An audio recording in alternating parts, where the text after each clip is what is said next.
Morning guys, this is video 2 of a couple of three videos I've been asked to do quick for my followers on Instagram, and this one is also for Martin, who is one of my subs on here. They've contacted me because they knew I did a video on, I had a Bob Lum Tanto limited edition. It was the titanium partially serrated one, but I wanted the Bob Lum Tanto, but I wanted one that didn't have the serrations, and I wasn't too fussed about. I tend to use my knives. I wasn't too fussed about the titanium, and one of the guys on the Seki City site saw it and he was like, "Oh, you got to sell it me! You got to sell it me!" So I sold it to him. So that's fine. And with the money, I bought this one on the secondary market. This is the Bob Lum Tanto. It just happens to be, it wasn't what I was looking for, but it's what I got. It happens to be the Blade HQ exclusive. It has the, I think they call it jade or natural micarta handles. Not fussed about it. Those little black dots, those aren't stains. That's just where you can see the liner through it because they're so translucent. Okay, I'm not that fussed about the colour. A lot of people like it. I don't mind it one way or the other. I'm kind of toying with dyeing them black, to be honest, just because it'd be a bit more workmanlike, but because these two tend to show the dirt, but that's pretty easy. I just use that Rit dye color clean, I think it's called, and they clean up straight away. So okay, let's get to the basics. This is quite a big knife. It is closed. It is a whopping 13 centimeters. Oh, look at that. Open, it's 22.5 centimeters. With the blade is about 10.5, and the usable blade on it is about 9.2. And it is a very nice knife. So it's one of Spydercos collab knives. I'm doing a couple of videos on my 3 at the moment collab knives because people are interested, because they're not the usual kind of like everyday carry that people tend to have, like your PM2s, your PM3s. I've got PM3 lightweight. I really like that. Okay, so I've got pretty big killer hands, and this knife fills it. If you've got smaller hands, you'll have no problem at all. It's a really nice knife. Opens really nice. It's not particularly flicky, but it's a nice knife. I mean, it's the sort of knife you open pretty methodically. So we start at the blade, work our way back. So the blade is obviously a Tanto. As you can see, it looks pretty hardcore. It is pretty hardcore. It's obviously based on that Japanese fighting style. It has a hologram to here, and then this is kind of a convex saber grind kind of hybrid thing here. In fact, this bit is sharp, but it's nowhere near as sharp as this bit. This is like a working edge to blast through stuff, and this is a cutty edge. Okay, the other thing to let you know is, I don't know if you can really see it on the edge, but there's a little line about 3 mil back from the edge. You kind of see that line? Okay, that is a separation line, because this blade hasn't got one steel in it, it's got 2. The main working edge is HAP 40, a really fantastic steel, really well respected, really hard. It's really respected in the Japanese culinary industry. Quite often you'll find high-end Japanese chef's knives, things like Debas, stuff like that, in HAP 40.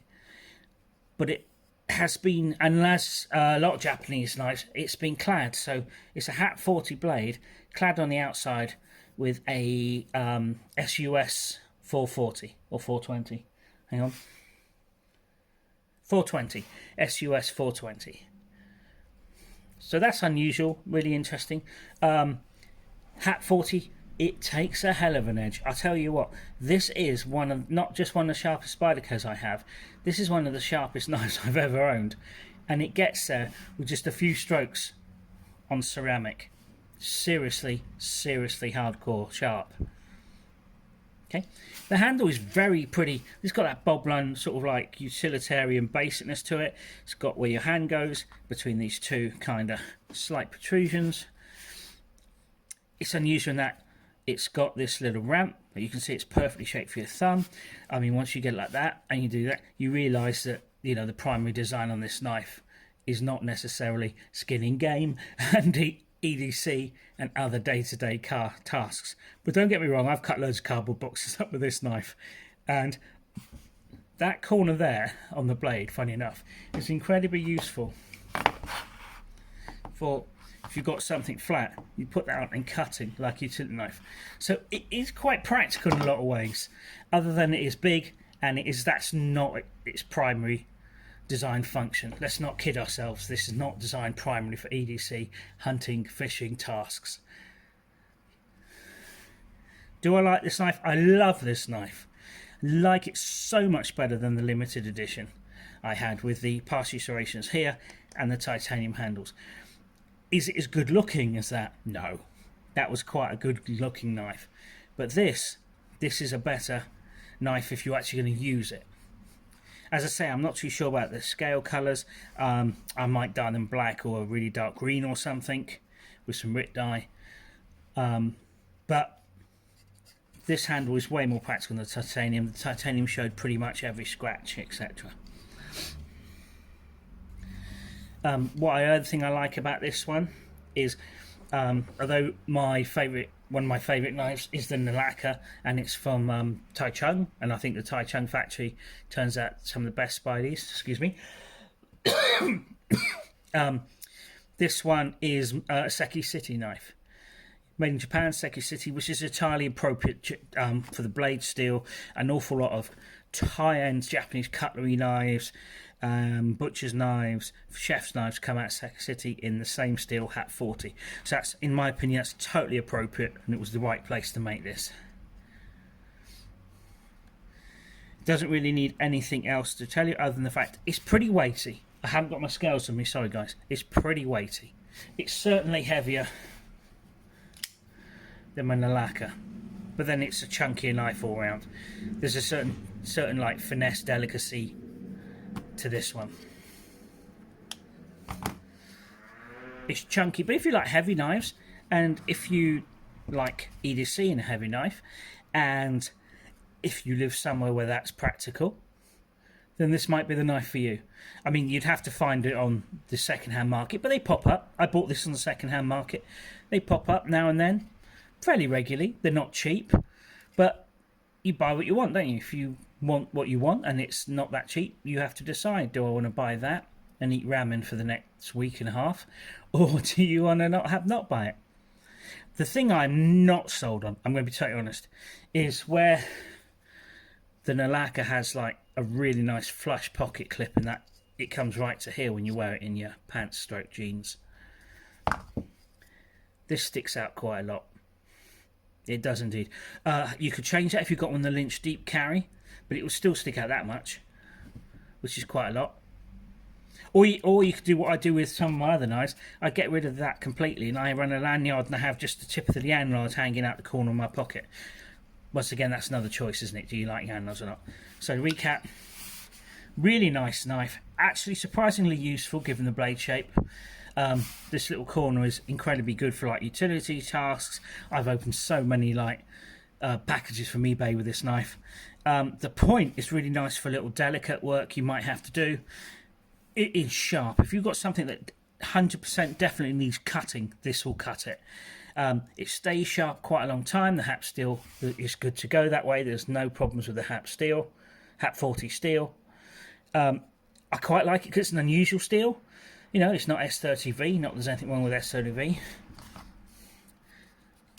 This is one of my favourite knives, and this is S30V. But it's different. And also I just think, you know, the styling, it's one of those things Spyderco do really well, isn't it? They're like collabs with designers from all over the world. Yeah, this is a great knife.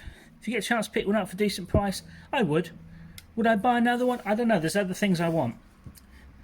But I'm not selling this one anytime soon. Sometimes when I just fancy carrying something a bit different, I carry this one. Like when I go camping, my backup to my main knives, I tend to carry this one. Like just got back. I was saying in the video about this one. I just got back from. I was above the above the Arctic Circle in Norway. This was carrying this as a backup to my main knife, and I use this more than I use my main knife. You know, my main bushcraft knife. So that is totally appropriate, like for camping, bushcrafting, outdoors, hunting. Could this one do the same task? Yeah, the hologram's not perfect for that kind of grind's not perfect for that kind of thing, but it can do it. I've carried this when I travel. You know, I'm on holiday for a few days. I'm not doing anything super campy, super outdoorsy, super bushcrafty. I'm not fishing on the River Ebro. I'm not trout fishing up in Norway. So I'm not going to be having to fillet any fish. But yeah, I have actually filleted a fish with this knife. It didn't cock it up. It was fine. But if I'm just doing like a little holiday and I want to carry, excuse me again. I obviously want to carry a knife, and I want to carry something a bit unusual, then this is one I might carry. Alright guys, Bob Lum Tanto happens to be the Blade exclusive, but they're all like this, pretty much. Now, if anyone out there has got the Bob Lum Chinese leaf shaped one, drop me a message on here or on my same handle, Feral Grandad, on Instagram. And I'd be interested in taking that off your hands. Okay guys, take care. Bye bye.